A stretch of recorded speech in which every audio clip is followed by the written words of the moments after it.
stress for the moment, but doesn't really get at the basic ill. Dr. King, you have shaken a warning and righteous finger at the whites of the United States on many counts and rightfully, but I wonder if the Negro himself has been active enough, intelligent enough, and functional enough in the use of his economic power. If a chain store system in this country discriminates in the South, if a drug chain, if a theater chain discriminates, hasn't the northern, western, and middle western Negro got enormous power of retaliation by withholding his patronage, by boycotting such establishments? Why hasn't he been more effective in the use of his economic power? Well, I think the Negro is recognizing more and more the power of his own economic resources and the power that develops when he withdraws these economic resources from businesses and industries that discriminate against him on the basis of race. We've done this to a degree in most of our movements in the South. Most of the sit-ins, for instance, have been followed by a strong economic boycott of the particular stores involved. Recently in Birmingham, we saw this, and I'm convinced that one of the things that brought about the agreement and the final agreement to integrate lunch counters was that we had a boycott of the downtown stores that was more than 97% effective. And this has existed in many communities where we've had sit-ins. Now, I think that this will be broadened more and more on the question of employment. I have advocated a nationwide selective buying program whereby we will go down the list from industry to industry, business to business, and we will make it very clear that if our persons are not respected, then our dollar will no longer be. Are there prime store offenders that the northern and western Negroes should know about? And well, at the present time, studies are being made. We don't want to move out and unjustly criticize, victimize anyone. We want to be sure that we have evidence. I've talked with several people about this, people who are in positions of authority and who have the research facilities to determine which industries should come under this kind of attack because of discrimination in employment. I might say that we aren't satisfied in terms of their employment policy. Some are certainly doing better than others, but there are very few industries. Are there some that are implacable, intransigent, that you would want to name? Well, I wouldn't want to name a now because we are still in the process of studying. Now, we've had selective buying campaigns going in local communities for quite a while now. Philadelphia had a very strong economic withdrawal program, a selective buying program. We've had it in Atlanta, Georgia, where the Southern Christian Leadership Conference has its headquarters. And there were one or two, we started with the bacon industry, and there were one or two bakeries that we had to boycott, but they finally came in line because of the power of the boycott. Now, this will be extended on a national level so that there may be, say, 20 cities, we're thinking of something like this, that will boycott a particular product where there is outright discrimination and they refuse to do anything about it. Now, we will seek to negotiate first. And if through the channel of negotiation we can't get the situation rectified, we will have no alternative but to tell our people that this particular business discriminates against Negroes in employment and urge them not to patronize these businesses. Dr. King, a Danish reporter, Hans Rubin, in the Reporter magazine, said that if Dr. Martin Luther King had been murdered, it would have stopped presses all around the world. But how do you explain to your editor that the most amazing story is that Dr. King is still alive? Do you consider that a miracle? Is that a sign of some form of negative progress, as he seems to suggest? Well, I don't know. I get threats every day, and they don't stop. They even grow greater when movements develop like the Birmingham movement. Uh, I don't know what this can be attributed to. I don't have any protection from the federal government.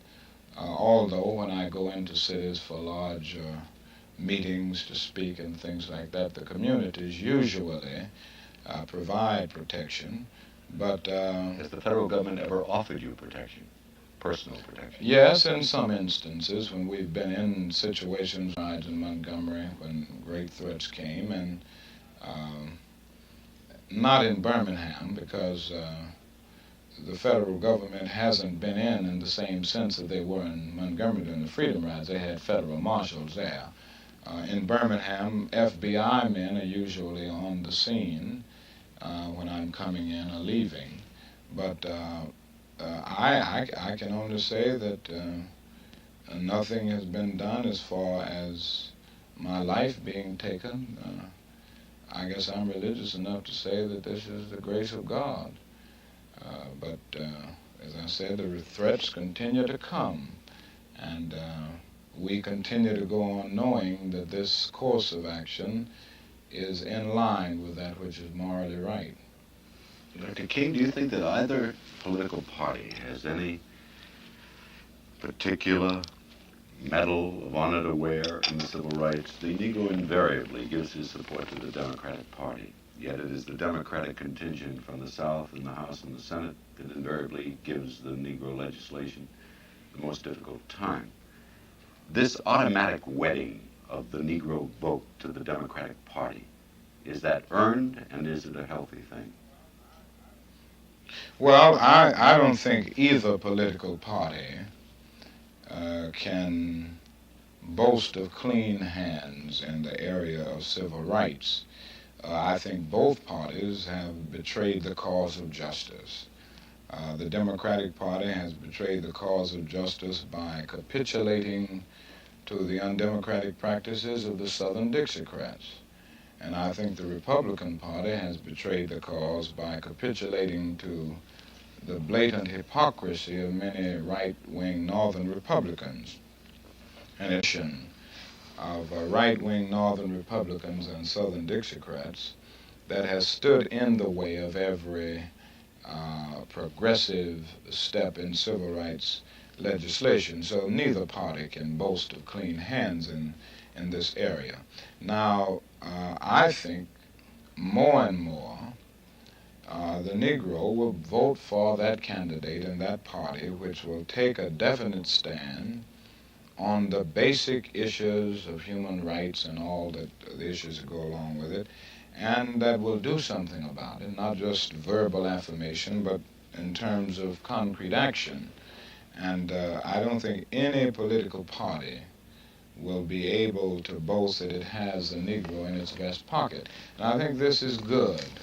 But it has, the Democratic Party has in fact had Yes. and continues to have the Negro vote in its vest Yes. pocket. 80% of the Negro community in the big cities, Detroit, Chicago, New York, vote straight down the Democratic line. Yes. Isn't the Negro, in voting that way, doing himself a disservice? Well, I think the Negro is caught in a very difficult position here. On the one, on bread and butter issues.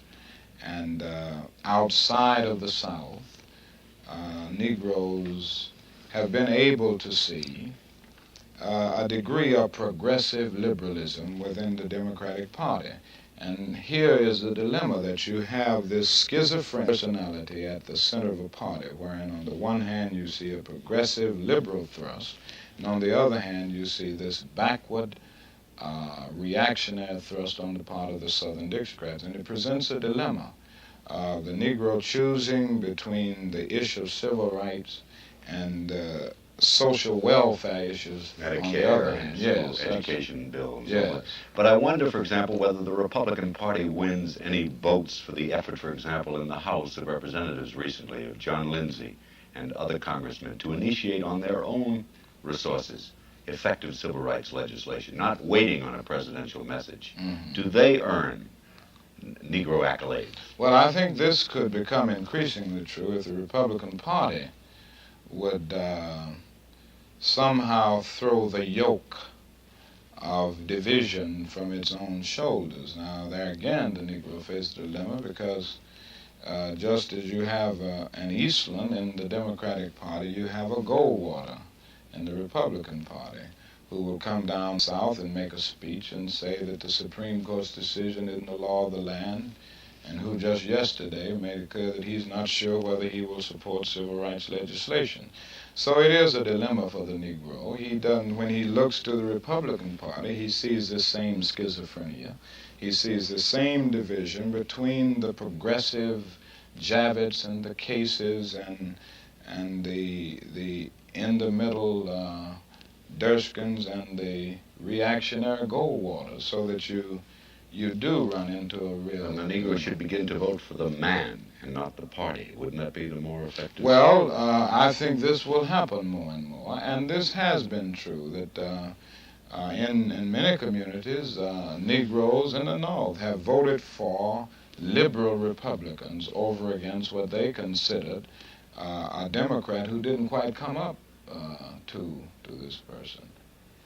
Does your being a minister give you the ultimate conviction that your mission of equality of opportunity, equality of education, and so forth, is going to be accomplished peacefully, where the facts of history are that human rights are almost always won in violence and bloodshed and a manifested impatience by taking up arms?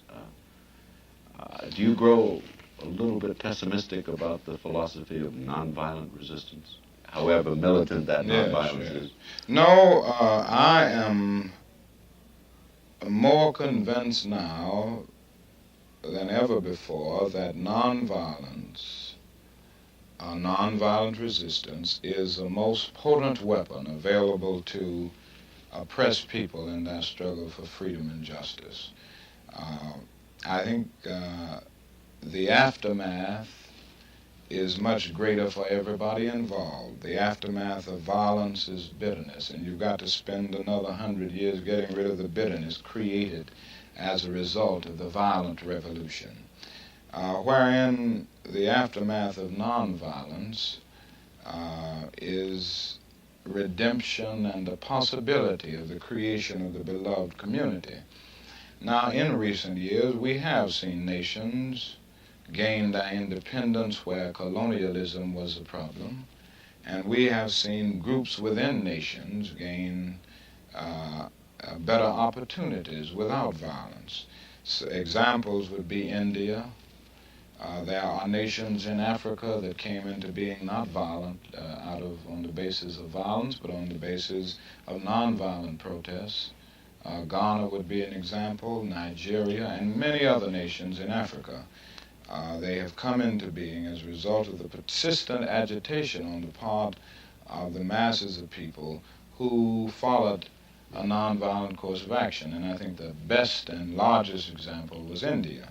Now, I think that it is even more urgent to follow nonviolence in a situation where you are seeking to gain your rights within a nation that you're going to have to live in even after these rights come.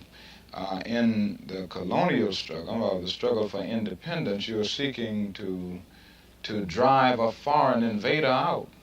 When you're seeking integration, you're seeking an adjustment and better conditions in a situation where you will be living with the very people the next morning.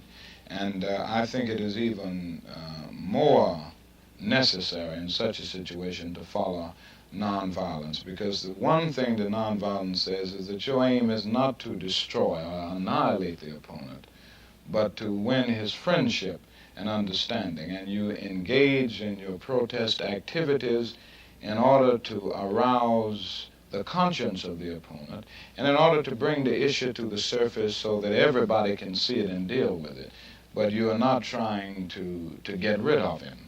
And this is why I think it's so important to remain true to nonviolence. Excuse me for just 1 minute, another intermission. Representative Adam Clayton Powell observed a few days ago that there's very little difference between the North and the South in the matter of race relations. except that I would say, he said, that there is more hypocrisy in the North and more honesty in the South. Would you agree with that? Well, I would certainly say there's some truth in the idea that there is a great deal of hypocrisy in the North, and the Southern white man is more honest in coming right out and saying openly what he feels about the Negro. On the other hand, I think there is a difference, and I would not want to give the impression that the problem is the same in degree in the South and the North. In the South, as I said earlier, the problem is that of getting rid of getting rid of segregation and bringing into being a desegregated society as well as an integrated one. So that we've got to get desegregation as well as integration. In the North, by and large, you have desegregation, and the real job of the North is to become integrated. You have the legal sanction of the system in many areas of the South, and because of this, it means that you have the job of getting rid of the system of segregation, which is legal, as well as moving on to that higher system which deals with attitudes, deals with mutual acceptance, genuine intergroup and interpersonal living, so that there is this difference.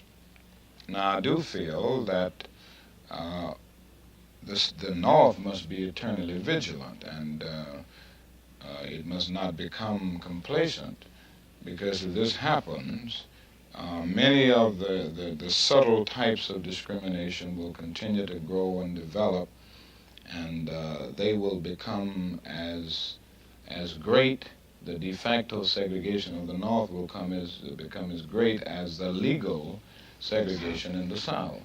Dr. King, don't you honestly feel that Representative Adam Clayton Powell is a terrible millstone in the sense of his appalling absentee record as a legislator, in the sense of his flagrant personal behavior, and in the sense of his almost incessant racial mongering for self-serving political purposes? Doesn't he do your community poor service? Well, I wouldn't like to pass judgment on Congressman Powell. I'm sure that there are many things that he does, and sometimes things that he says that we would question, and there are points of disagreement, but I wouldn't want to pass judgment on him. I think this is something that he has to face with his own conscience, and he has a lot of conscience facing to do. You'll agree. Well, I think that there are some things that he should face, and I'm sure there are mistakes that he has made.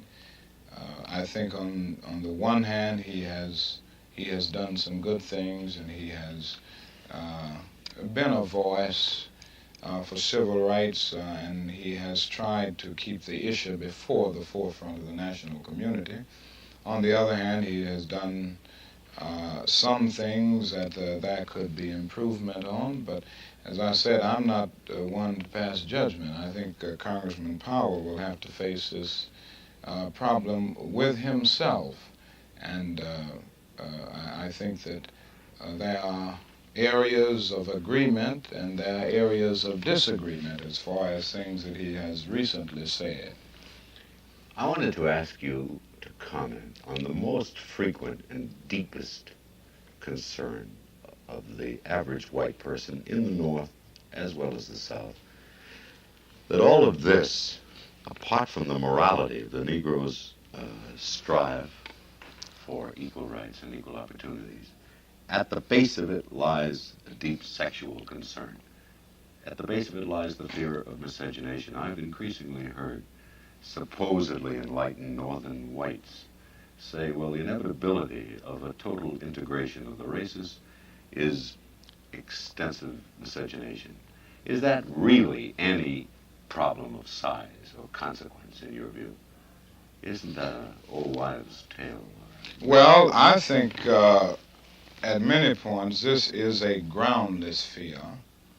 I always have to determine whether those who talk about this most, and I hear it a great deal in the South, are referring to illicit miscegenation or whether they're referring to intermarriage on a legal basis.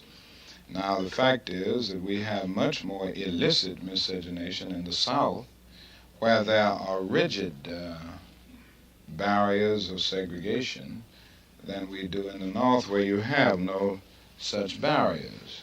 And sometimes the persons who have talked loudest about intermarriage and miscegenation have actually fathered Negro children, which means that apparently they believe in segregation by day and desegregation by night. This has just been the fact of the situation, and from a psychological point of view, these people may be battling with a deep sense of guilt and a fear of retaliation. The fact is that in communities where you've had integration to a degree for many years, there have been very few interracial marriages. Now, I don't think this question should be a basic one in this period because, properly speaking, individuals marry and not races.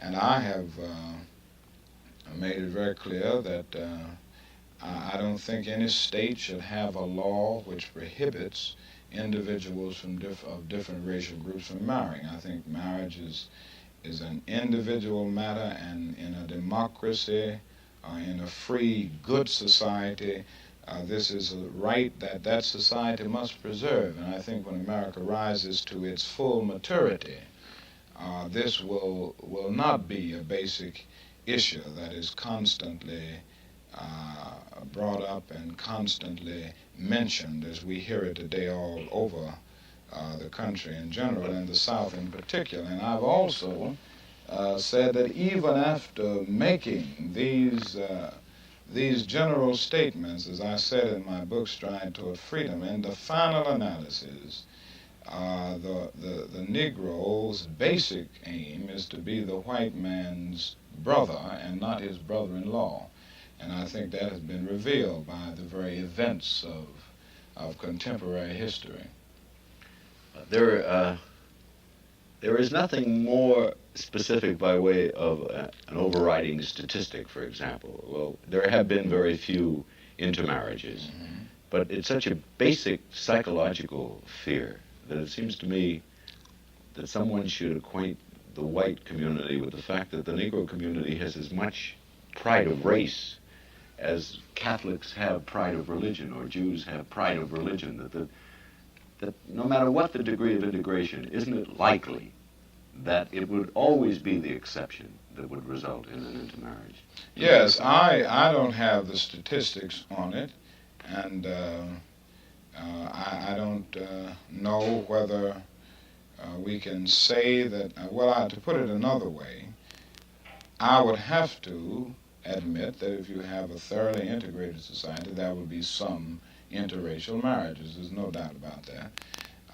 But I do not think this will rise to great and large proportions.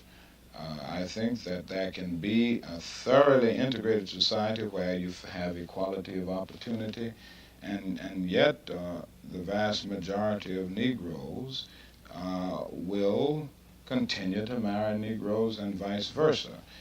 So that I think this is basically a groundless fear. And I always say that, having to bring out the other side, that I have no opposition to interracial marriages, and I think this is a freedom that must be preserved for individuals who wish to engage in them. Dr. King, what do you think of the Civil Rights Commission's recommendation that President Kennedy look into the possibility of finding a way to choke off the flow of federal funds into the state of Mississippi or such other states as may practice rampant discrimination and prejudice? Well, I think this is a good recommendation, and I'm sorry that the president threw it out so soon without giving it some study.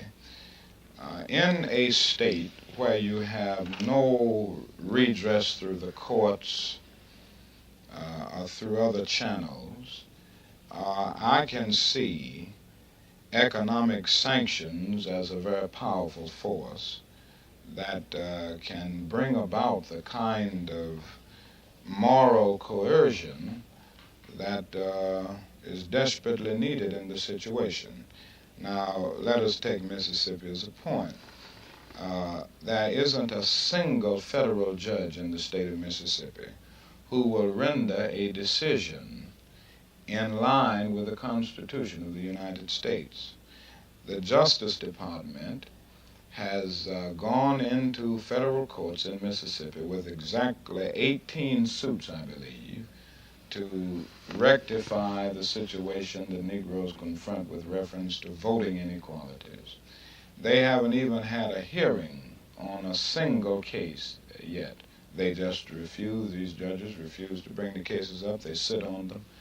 And in a case like Mississippi, I think by withdrawing federal funds, taking these economic sanctions, it will bring about the kind of pressure that will bring the state in line. Mississippi gives, I think, about 32 cents for every dollar it gets from the federal government. New York gives about $1.78 for every dollar that it gets from the federal government. It means that New York is supporting Mississippi. Alabama gives 38 cents for every dollar that it gets, wherein Connecticut gives $1, I think, and 95 cents for every dollar it gets from the federal government, which means that Connecticut is supporting Alabama. And I think the time has come for the federal government to engage in the kind of vigorous action that will cause states like Mississippi, which refuse to do anything in line with that which is right, that which is moral, and that which is constitutional.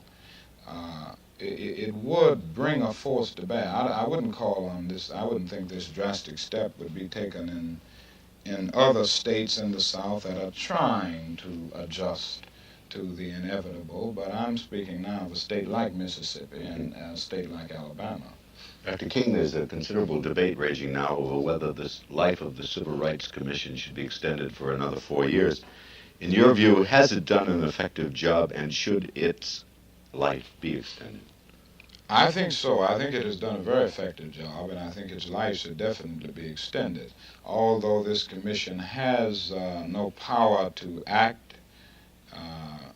it does have subpoena power, and it can bring out to the open and to the public things that are not known and that have not been known. And I think they have made some excellent studies on discrimination in housing and education, in the court system, and in all of the areas where we have glaring expressions of discrimination, both North and South. And I think they have made some very fine recommendations to the president and recommendations to the legislative branch of the government. I think it's very unfortunate that the president has not seen fit, and this is true of President Kennedy and also President Eisenhower, they have not seen fit to take a stand for any of the recommendations that have been made by the Civil Rights Commission, that they appointed. Dr. King, we have to pause again very briefly. We'll be right back. Dr. King, what of Paul Zuber's suggestion that the NAACP, CORE, the Urban League, and the followers of yourself should merge so as to combat the increasing force of more militant, violent groups within the Negro community? Well, I wouldn't say that these groups need to merge. I think that would be difficult. I think there are real difficulties in trying to bring all of these groups together into one group. There are problems of constitution, of bylaws, and all of that. But I do think there is a need for these groups, these organizations, to move out on a more coordinated basis. I think there is more need for unity among these organizations now than ever before. And I've always felt that even where there can't be absolute uniformity, there can be unity. I think each of these groups serves a real need, and while there may be differences in emphasis, uh, there is an absolute unity in the goals we seek. So I think that there's a great deal that we can do on a coordinated basis, which will give a much more powerful movement and which will cause us to have a force that will be able to combat other developments that are going down a negative path or going another way. Uh, I wonder if you would comment on the Supreme Court ruling on May 27th that unwarranted delay in school desegregation will no longer be tolerated. Does this ruling implement to your satisfaction the all deliberate speed provision in the 1954 decision? Will it take deliberate speed to here and now, in your view? Well, I think this was a most significant ruling, and I think it reveals that the Supreme Court is becoming impatient with the delaying tactics and the evasive schemes that are being used by southern states to keep from complying with the 1954 decision. And I believe this may be the kind of new course of action from the Supreme Court on this issue that will help speed up the process. Now, I think it has to be done through getting the president to see the necessity of standing up as firmly as the judicial branch of the government. But I welcome this decision, and I've said all along that these new evasive schemes that are being used can just hold us back many, many years, and it will keep us from really reaching the goal of thoroughly integrated schools. By this decision, the Supreme Court makes it clear that token integration really is nothing but a new evasive scheme with covered up with certain niceties of complexity. And I'm sure that as other decisions go up to the Supreme Court where you have these unnecessary delays, it will continue to clarify its position. Dr. King, earlier in this program, you commented that you thought the president, not being in the country at the point of the civil rights legislation battle getting underway, was not right. Do you think, would you go further and say that if the president were to absent himself during this struggle, you would consider it a dereliction of his duty to the basic civil rights struggle in this country? Well, I would say I know the president has to be concerned about foreign policy and our whole stance in international relations as well as domestic issues. But I frankly don't see what this particular tour will accomplish, and I don't see the need to the point of being so great that he should leave at this time. And I think at this point that if he leaves, he would be doing a grave disservice to the nation and to all of the people that he's representing and to the civil rights movement. I think he would, because there is no basic accomplishment that could take place now that could not take place later on. And perhaps the civil rights struggle in the Congress could not be won without him. Would you go This is my feeling, that this bill cannot get through without the total weight of the president and his prestige behind it on almost a day-to-day basis, making it clear that he wants this and that the nation must have it and that it needs it. And he can't do it in another country. I wonder if you'd comment, Dr. King, on a quotation of James Baldwin from his most recent book, The Fire Next Time. White people will have quite enough to do in learning how to accept and love themselves and each other. And when they have achieved this, which will not be tomorrow and may very well never be, the Negro problem will no longer exist, for it will no longer be needed. He seems to be suggesting that the Negro problem in this country is a whipping boy for the frictions of whites among themselves. Do you feel there's a philosophical truth in that? I think there is some truth in that. I would say that the problem stems out of a plurality of causes rather than one, and I would say that this is one of the causes if one would analyze it from a psychological point of view.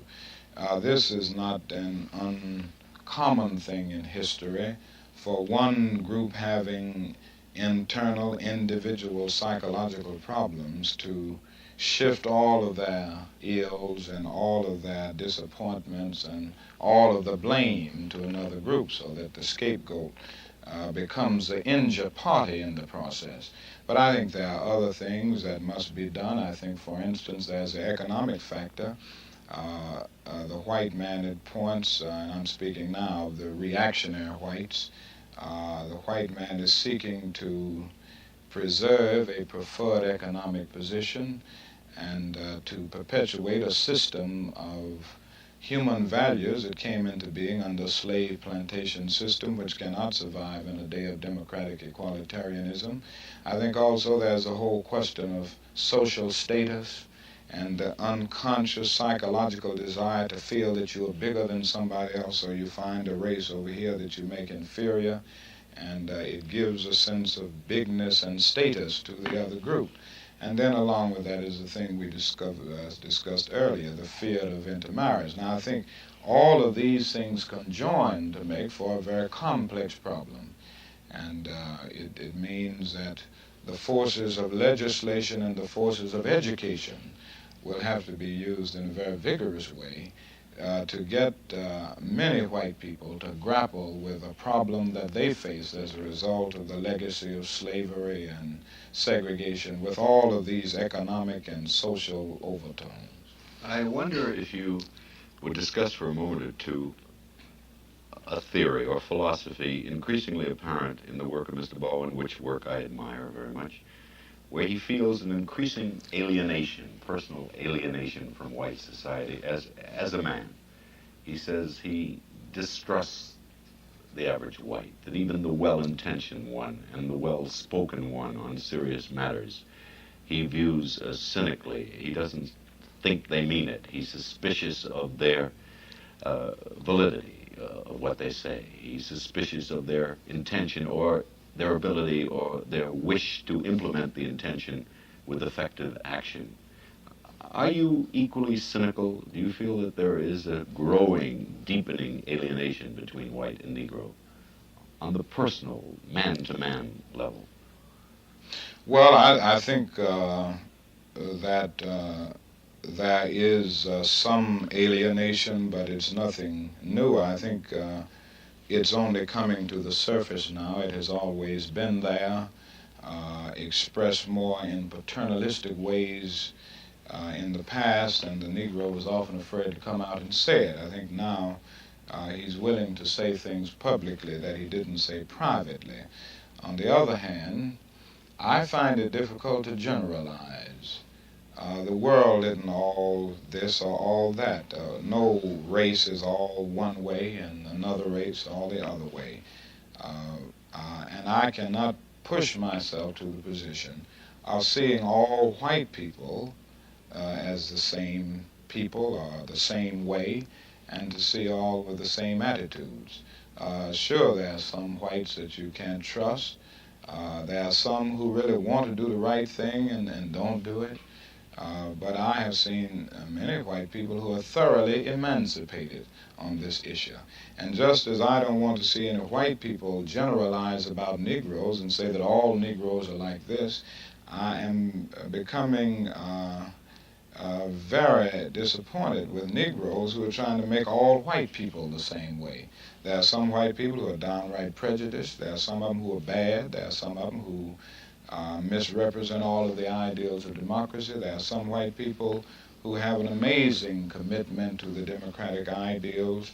There are some who have great commitment to moral principles, and there are some who are as concerned about solving the race problem as Negroes are.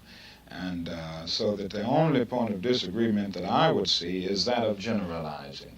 I think that it is true that there are some we can't trust, but I can't go to the point of saying that about all. A final question, Dr. King. You have frequently said that what we want can be told in 3 words: all, now, and here. Do you think in your lifetime you will see all, now, and here in terms of equality of opportunity, equality of education and housing and employment? Well, I'm not at all in despair at this point about the future. I have faith in the future, and I believe firmly that with the many forces working together that are now working in our nation and in the world, we will be able to solve this problem. The rolling tide of world opinion, the growing industrialization of the South, the sense of conscience on the part of millions of white people over this country, and above all, the new determination of the Negro himself to be free. I think with all of these things working together, we will be able, in the not-too-distant future, to gain all of our rights. I'm not going to say that it's coming tomorrow. I'm not going to say that it's coming next year. But I think in between 7 and 10 years, we will be able to see all over the South a desegregated society. That is, the legal barriers will be broken down. And I believe that before the turn of the century, which is less than 40 years, we will have moved a long, long way toward a thoroughly integrated society in America. Thank you. We have to pause one final time. We'll be back. Dr. King, I believe that in any period of history there are very few great men, and I am totally convinced that in our time, in the United States, you are one of our great men. It's been a real privilege and a great pleasure to talk to you tonight. Thank you. And I thank you very much. Ladies and gentlemen, our guest has been the Reverend Martin Luther King. I have found it profoundly revealing and informative. I hope you have.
And we know it for sure. Yes, this truth is marching on. This gospel. Yes. Yes, this gospel. No, it didn't come from man, but was received by revelation.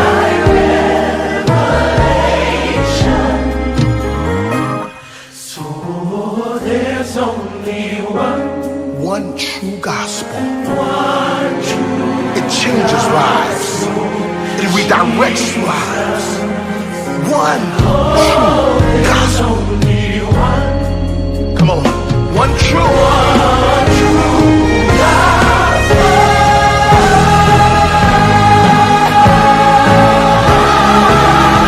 Come on, lift it up and say, there's one.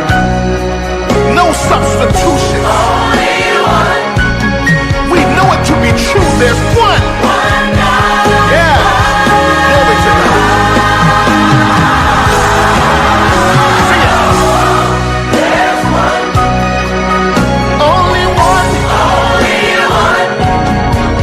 One true, one true, one true gospel. And this is what it brought us. Salvation. And this is what it gave us. Authority. Glory to God. One true gospel. One gospel. So there's only one true. One true. Just one. Gospel. Jesus. Oh, there's only one true gospel. Jesus. So for that reason, this is what we say. Because of the gospel. Because of the gospel. Yes. We praise Jesus. The one and only Jesus. Jesus. And we can't preach without mentioning the name of Jesus. Because of the gospel. There is no message without that name. We preach Jesus.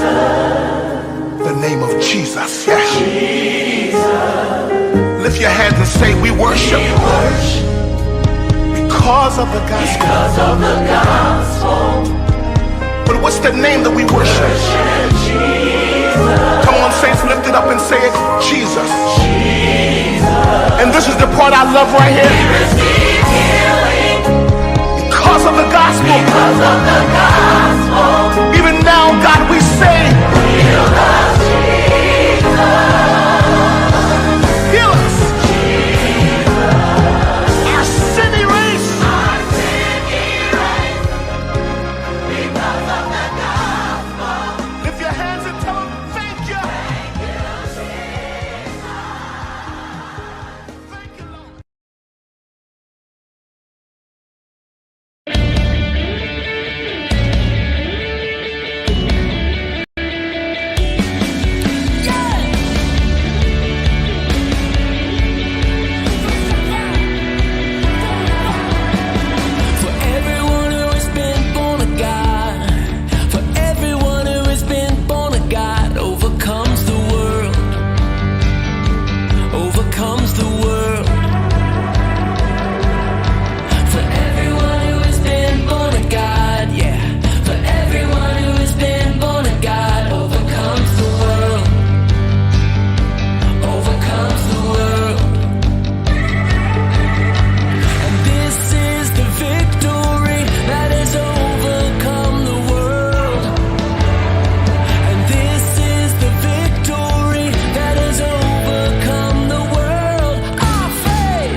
Son of God, the Son of God, yeah. Who is it that overcomes the world? Except the one who believes that Jesus is the Son of God, the Son of God, hey!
Once again and have an opportunity to remember and recognize the life of Reverend Dr. Martin Luther King. And I'm going to take a passage of scripture. Definitely won't be before you long, but it is important that we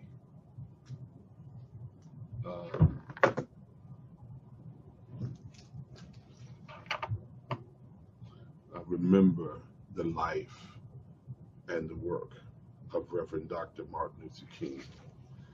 Amen. I would like you to go to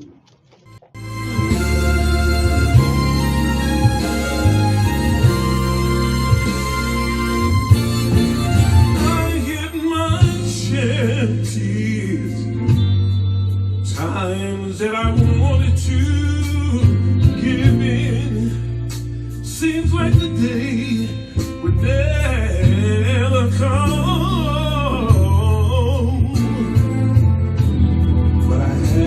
To encourage me and find the strength to believe that I can overcome. Oh, I know I can conquer it. With Jesus, I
Dr. King, this church is as good a place as any to go back over your commitment to the civil rights movement.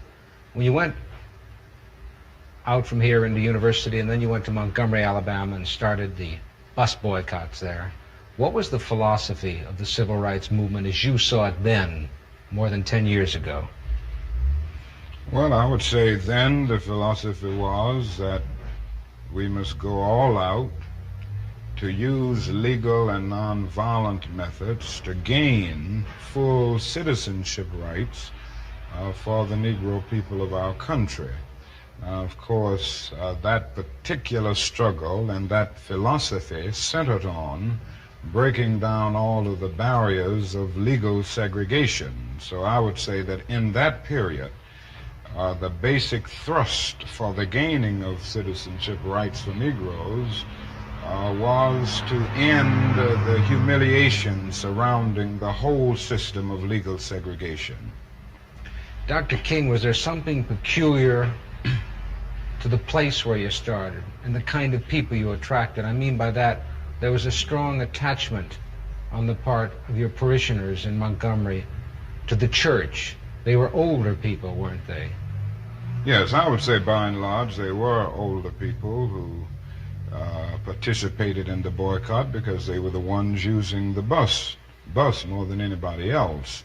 And Montgomery was a community predominantly church-centered, so that it was very easy to get to the vast majority of Negroes because they were in some way connected with a church in the community. Was there, in addition to your commitment to the idea of nonviolence, wasn't it also the only thing you could do, the white community having the monopoly on violence, that if you had tried violence, they would have met it with violence? It was the only device open to you, wasn't it? Well, I'll put it another way, that morally, I was led to nonviolence because I felt that it was the best moral way to deal with the problem. We were seeking to establish a just society. And it was my feeling then, and it is my feeling now, that violence is certainly much more socially destructive, and it creates many more social problems than it solves. So I was led to nonviolence for deep moral reasons. Now, there is no doubt about the fact that in our struggle in Montgomery and all over the United States for that matter, nonviolence is also practically sound. It would just be impractical for the Negro to turn to violence. He has neither the instruments nor the techniques of violence. We are about 10 or 11% of the total population of the nation, and I would say we're about 1/10 of the firepower. So it would just be totally impractical and unwise and unrealistic for the Negro to think of violence. Well, I saw this in the beginning in Montgomery, but this wasn't the basic reason that I turned to nonviolence and that I believed in it as a philosophy. I turned to it because I felt that it was the morally excellent way to deal with the problem of racial injustice in our country. Is there something about nonviolence that made it, and I use that in the past tense, that made it more useful among Southern Negroes than the ghetto Negroes of the North? I wouldn't say there's anything that makes it more useful to Southern Negroes. I think it is true that we've had more nonviolent movements in the South because the problem for many years was more crystallized and, in a sense, more visible in the South. We didn't have many civil rights activities on a massive scale in the North until 3 or 4 years ago. So I would say that we just haven't had a chance to experiment on a broad scale with nonviolence in the Northern ghetto. I have the feeling that nonviolence is as applicable and workable in the Northern ghetto as it is in the South. Now, there's a larger job there. The frustrations at points are much deeper. The bitterness is deeper. And I think that's because in the South we can see pockets of progress here and there. We've really made some strides that are very visible, and every Southern Negro knows that he can do things today that he couldn't do 4 or 5 years ago. Wherein in the North, the Negro sees only retrogress, and he doesn't find it as easy to get his vision centered on his target, the target of opposition, as he does in the South. Consequently, this is made for despair and at many points cynicism, a feeling that you can't win, and it simply means that we've got to develop in the North a massive job of organization and mobilizing forces and resources to deal with the problem in the urban ghettos of the North, just as we've done it in the South. Well, in the South, particularly in Alabama, you had visible villains: Jim Clark, Bull Connor, cattle prods, police dogs. But in the North, you don't have those visible villains. Isn't it hard to get your people aroused and directed at something that isn't visible? Well, that's exactly right, and this is what I was saying when I said it's harder to see a target. In the South, in the nonviolent movement, we were aided always, on the whole, by the brutality of our opponent. It isn't the same way in the North. The other thing is that you don't have legal segregation in the North as you do in the South. So it is much more difficult to get people to see exactly what you're doing, but it isn't an impossible job. It's a hard, it's a tedious job at times to get people to be aroused from their apathetic slumbers, but I still feel that Negroes in the North can be motivated just as they were motivated in the South. And I think as time goes on, with the growing economic deprivation in the Negro community, it will even be easier, because people will come to see that not only is something wrong in general, but something is wrong in particular in their own economic and housing situations. Well, what is it? I mean, how do you find it? It's very subtle in the North, is it not? It's subtle, but it's becoming much more visible. Anybody can see that the schools are more segregated in the North today than they were in 1954 when the Supreme Court rendered its decision declaring segregation unconstitutional. Anybody can look around the ghetto and see that ghetto schools are predominantly segregated and devoid of quality. Anyone who moves through a major ghetto of our country will see the housing conditions. People don't have to be reminded that they are forced to live in slums in many instances, and they're often rat-infested, vermin-filled slums. And it isn't too hard to see the exploitation that the Negro confronts in the ghetto, where he is forced to pay more for less and constantly trying to make ends meet, but because of either no job as a result of unemployment or a job that is so economically unprofitable that the person can't make ends meet. And I think they see all of these things, and more they're coming to see them, because before the people of the North were looking to the South and they supported the struggles of the South. Now they're coming to see that their problems are very real and they've got organized to grapple with them. Was there something hypocritical about the fact that the South existed and the North could point the finger, and then when the Civil Rights Acts were passed in the early 60s, you couldn't point the finger anymore? Well, there was no doubt about the hypocrisy of large segments of the nation on the whole question of racial equality.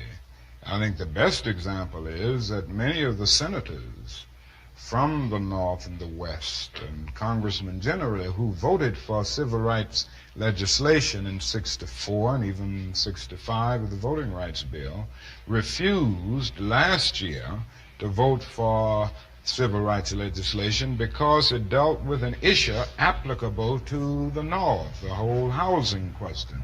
And this, it seems to me, was the greatest expression of the hypocrisy of many of our citizens and many of the senators and congressmen of the North. But isn't that part of the dilemma now? that people knew that Negroes were being denied what was guaranteed to them by the Constitution, by the fact that they were citizens of this country. Then when they were given those rights, do you feel the white community said, well, we've given them all that we have, now it's up to them?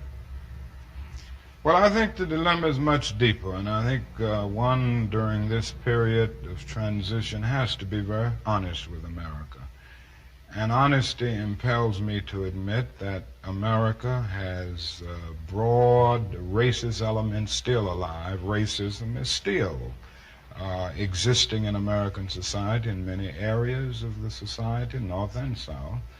And the other thing is that there has never been a single, solid, determined commitment of large segments of white America on the whole question of racial equality.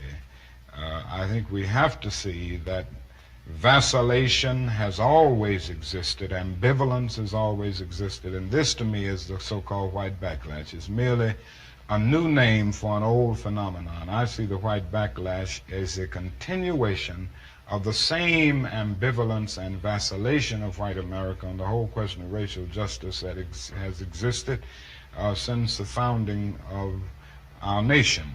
I think the other thing that we must see at this time is that many of the people who supported us in Selma, in Birmingham, were really outraged about the extremist behavior toward Negroes. But they were not at that moment, and they are not now, committed to genuine equality for Negroes. It's much easier to integrate a lunch counter than it is to guarantee an annual income, for instance, to get rid of poverty for Negroes and all poor people. It's much easier to integrate a bus than it is to make genuine integration a reality and quality education a reality in our schools. It's much easier to integrate even a public park than it is to get rid of slums. And I think we are in a new era, a new phase of the struggle, where we have moved from a struggle for decency, which characterized our struggle for 10 or 12 years, to a struggle for genuine equality. And this is where we are getting the resistance, because there was never any intention to go this far. People were reacting to Bull Connor and to Jim Clark rather than acting in good faith for the realization of genuine equality. Do you think white people in this country, and I'm talking about non-segregationists, people devoid or thinking they're devoid of racism, do you have any idea of what they want the Negro to be in America? Well, it depends on the level that we are talking here, because I think you have to make a distinction between the people who are genuinely and absolutely committed in the white community on the question of racial equality. And I must confess that I think they're in a very small minority. I think the vast majority of white Americans will go but so far. It's a kind of installment plan for equality, and they are always looking for an excuse to go but so far. Why are they looking for the excuse? What is it about the Negro? I mean, every other group that came as an immigrant somehow, not easily, but somehow got around it. Is it just the fact that Negroes are black? That's a part of it, and that grows out of something else. You can't thingify anything without depersonalizing that something. If you use something as a means to an end, at that moment you make it a thing and you depersonalize it.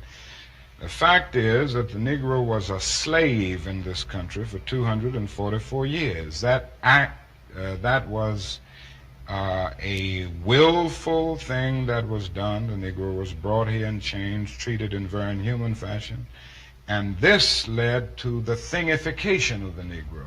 So he was not looked upon as a person. He was not looked upon as a human being with the same status and worth as other human beings. And the other thing is that human beings cannot continue to do wrong without eventually rationalizing that wrong. So slavery was justified morally, biologically, theoretically, scientifically, everything else. And it seems to me that white America must see that no other ethnic group has been a slave on American soil. That is one thing that other immigrant groups haven't had to face. The other thing is that the color became a stigma. American society made the Negro's color a stigma, and that can never be overlooked. So I think these things are absolutely necessary. The other thing is that America freed the slaves in 1863 through the Emancipation Proclamation of Abraham Lincoln, but gave the slaves no land or nothing in reality, and as a matter of fact, to get started on. At the same time, America was giving away millions of acres of land in the West and the Midwest, which meant that there was a willingness to give the white peasants from Europe an economic base. And yet it refused to give its black peasants from Africa, who came here involuntarily in chains and had worked free for 244 years, any kind of economic base. And so emancipation for the Negro was really freedom to hunger. It was freedom to the winds and rains of heaven. It was freedom without food to eat or land to cultivate, and therefore it was freedom and famine at the same time. And when white Americans tell the Negro to lift himself by his own bootstraps, they don't look over the legacy of slavery and segregation. I believe we ought to do all we can and seek to lift ourselves by our own bootstraps, but it's a cruel jest to say to a bootless man that he ought to lift himself by his own bootstraps. And many Negroes, by the thousands and millions, have been left bootless as a result of all of these years of oppression and as a result of a society that deliberately made his color a stigma and something worthless and degrading. Apart from wanting to live better, which all of us want to do, to raise one's children in a better way, to be better, does the Negro in America know what he wants to be? I'm convinced that almost every Negro in this country, other than those who have been so scarred by the system that they've become pathological in the process, and we all have to battle with pathology. Nobody really knows what it means to be a Negro unless one can really experience it. And I know we all have to battle with this constant drain of a feeling of nobodiness. But in spite of this, I think the vast majority of Negroes in this country know that they want to be people, they want to be men, they want equality, period. It just boils down to that. And we haven't been able to be people. We haven't been men because of all of the conditions that we've lived with and the syndrome of deprivation surrounding conditions, whether it's in housing, or in the economic area, or in schools, or in the vicious credit practices that we face in the ghetto, and all of the problems of closed doors and constant defeats. But in spite of all this, I think we all know, basically, that we want to be men. We want to be persons judged not on the basis of the color of our skin, but on the basis of the content of our character. But you know that many young Negroes don't want anything that smacks of the American white middle class. But do they want something that smacks of whatever is the black middle class, or do they just not want bourgeois values, which after all are the basis of this democracy? Well, I think we have to see what they are saying. I would be the first to agree that integration does not mean giving up everything that has an Afro-American taint, so to speak, a background. I think there are certain unique things within any culture and certain cultural patterns that when you get to the process of amalgamation can really lift the whole culture. And it seems to me that integration at its best is the opportunity to participate in the beauty of diversity. I think the other thing that we've got to see is that these young people are saying that there must be a revolution of values in our country. As Jimmy Baldwin said on one occasion, what advantage is there in being integrated into a burning house? And I feel that there is a need for a revolution of values in America, because some of the values that presently exist are certainly out of line with the values and the idealistic structure that brought our nation into being. Unfortunately, we haven't been true to these ideals, and many of the values of so-called white middle-class society are values that need to be reviewed and re-evaluated, and in a real sense they need to be changed. So I think the young people in the Negro community who are raising these questions are raising some very profound questions about our total society. In other words, they are saying that there must be a restructuring of the architecture of our society where values are concerned. And with this I would agree with. So in the quest for integration, I think we can offer our whole nation something, because there are three evils in our nation. It's not only racism, but economic exploitation of poverty would be one, and then militarism. And I think in a sense, and in a very real sense, these three are tied inextricably together, and we aren't going to get rid of one without getting rid of the other. When you stood on the Lincoln Memorial that day in August, '63, and you said, "I had a dream," did that dream envision that you could see a war in Asia preventing the federal government doing for the Negroes, preventing the society doing for the Negroes that which you think had to be done? No, I didn't envision that then. I must confess that that period was a great period of hope for me. And I'm sure for many others all across the nation, many of the Negroes who had about lost hope, saw a solid decade of progress in the South. And in 1954, which was, 64, 1963, 9 years after the Supreme Court's decision to be in the March on Washington, meant a great deal. It was a high moment, a great watershed moment. But I must confess that that dream that I had that day has at many points turned into a nightmare. Now, I'm not one to lose hope. I keep on hoping. I still have faith in the future. But I've had to analyze many things over the last few years, and I would say over the last few months. I've gone through a lot of soul-searching and agonizing moments, and I've come to see that we have many more difficult days ahead, and some of the old optimism was a little superficial, and now it must be tempered with a solid realism. And I think the realistic fact is that we still have a long, long way to go, and that we are involved in a war on Asian soil, which, if not checked and stopped, can poison the very soul of our nation. Dr. King, even if there had not been a war in Asia, would you still not have had this nightmare insofar as the Negro movement for equality then touched on two things that the white community holds sacred: their children and their property? Oh, I have no doubt that we would have encountered great difficulties, great problems of resistance if the war had not been in existence. So that I'm not going to say that all of our problems will be solved if the war in Vietnam is ended. But I do say that the war makes it infinitely more difficult to deal with these problems.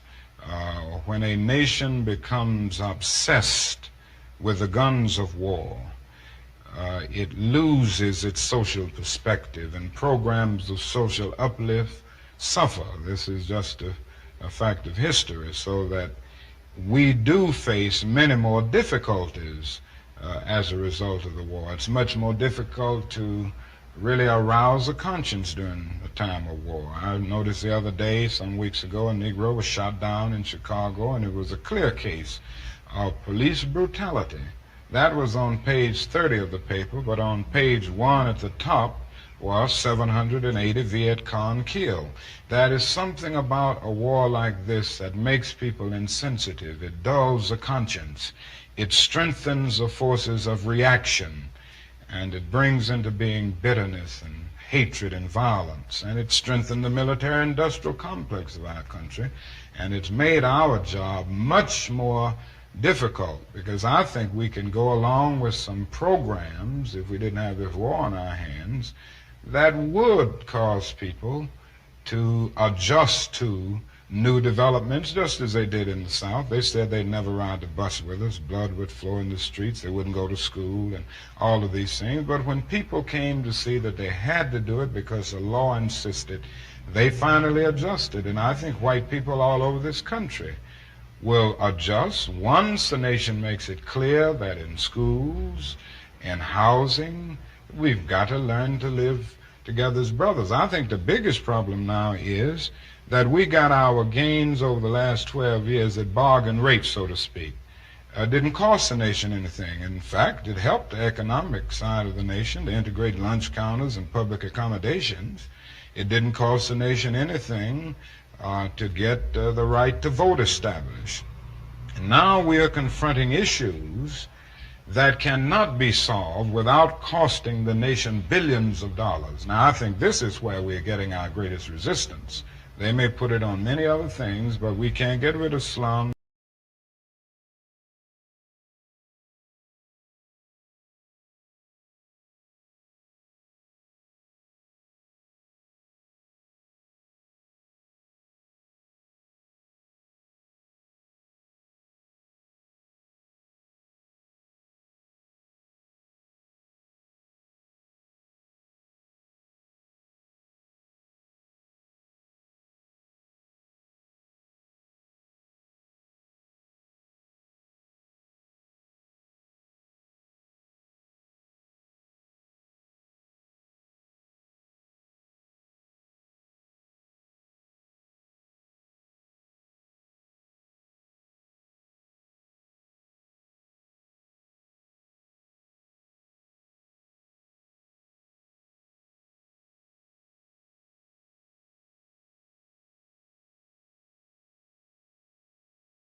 I want you to turn your attention very briefly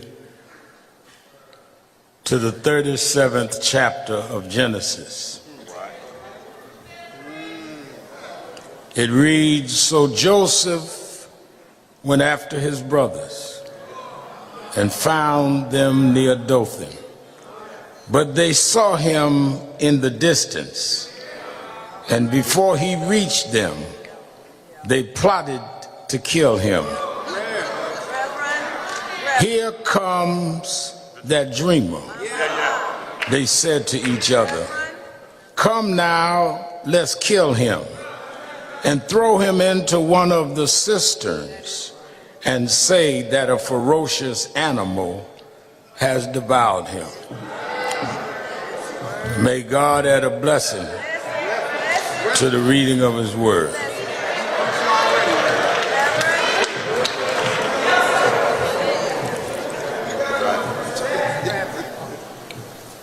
Early this morning before dawn, I did what I often do when I come to Memphis. I went out to the Lorraine Motel. As a youngster, I joined SCLC, Operation Breadbasket.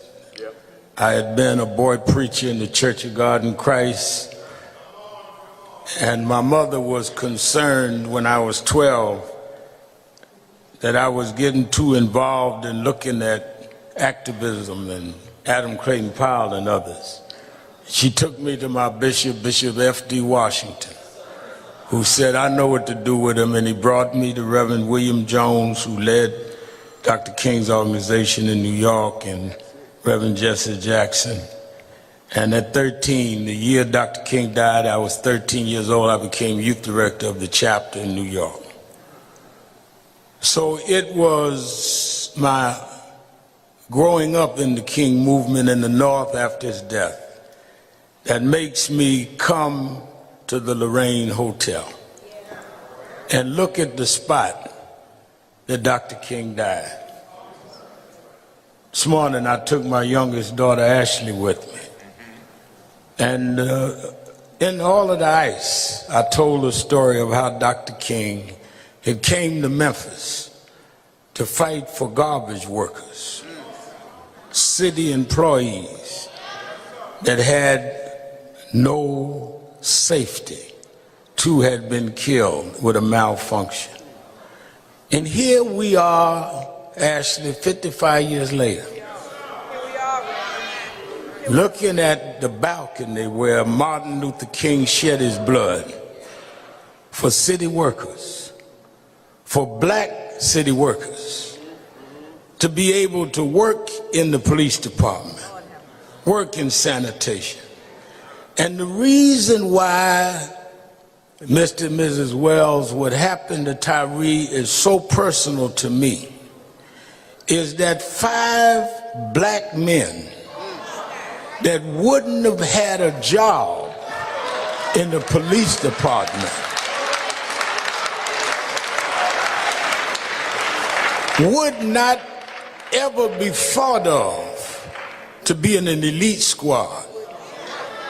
In the city that Dr. King lost his life, not far away from that balcony, you beat a brother to death.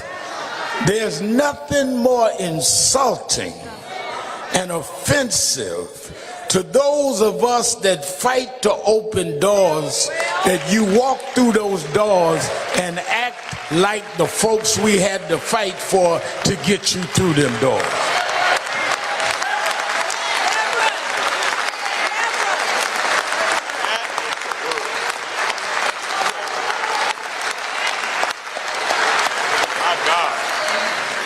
You didn't get on the police department by yourself. The police chief didn't get there by herself. People had to march and go to jail, and some lost their lives to open the doors for you. And how dare you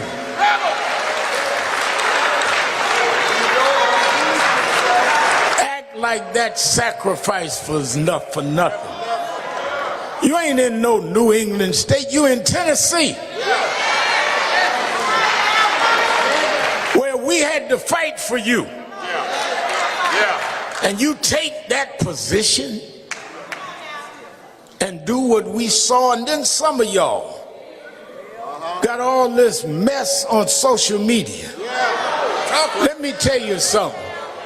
I don't know what you writing on social media. I know what I saw on the tape.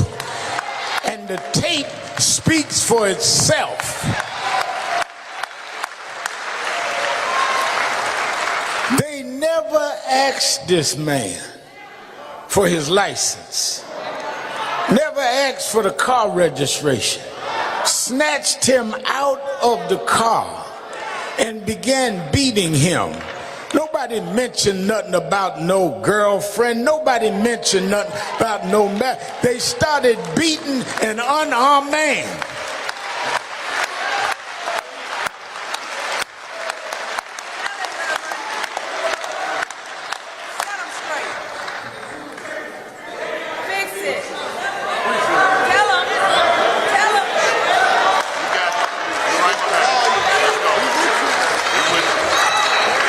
The city that they slayed the dreamer. What has happened to the dream? In the city where the dreamer laid down and shed his blood, you have the unmitigated gall to beat your brother, chase him down and beat him some more. Call for backup and they take 20 minutes. And you watch him and you are too busy talking among each other. No empathy, no concern. If you read the story of Joseph, when his brothers threw him in the pit, nobody came to help him. Like nobody came to help Tyree.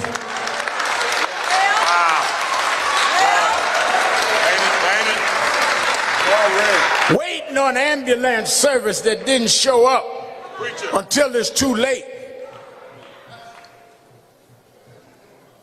What will happen to his dream?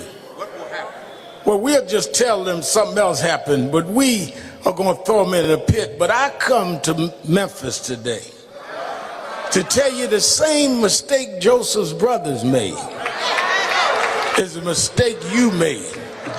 You thought you threw Joseph in a pit. You thought you threw Dr. King's dream in a pit. But every time you throw something in a pit, God takes the pit and raises it up and changes the whole world.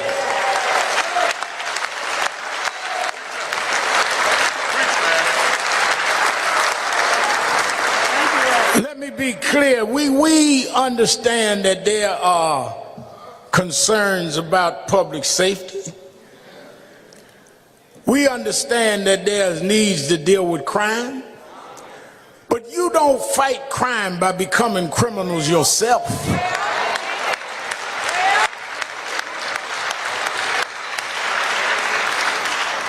You don't stand up to thugs in the street becoming thugs yourself. You don't fight gangs by becoming 5 armed men against an unarmed man. That ain't the police, that's punks.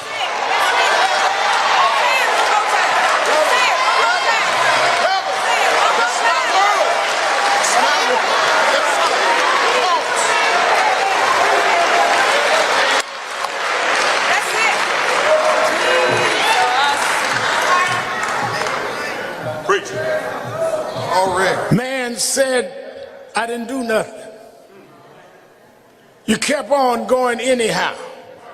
Why do they go ahead? Because they feel that there is no accountability.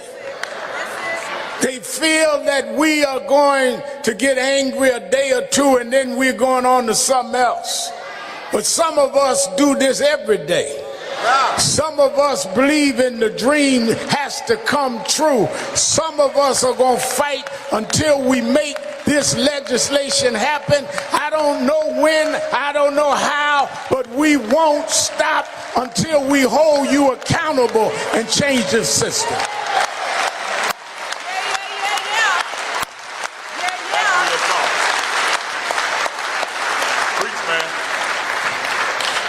Why do we want to see the George Floyd Justice and Policing Act passed? Because then you have to think twice before you beat Tyree Nichols.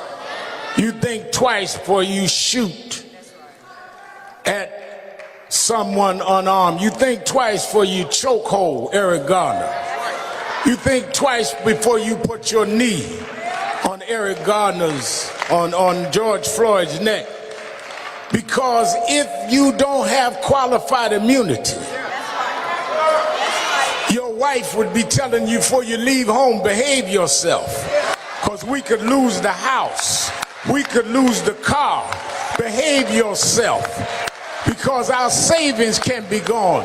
You want to be a tough guy? Well, let's get rid of qualified immunity and see if you learn the same manners you have on the white side of town, you'll have some manners on the black side of town.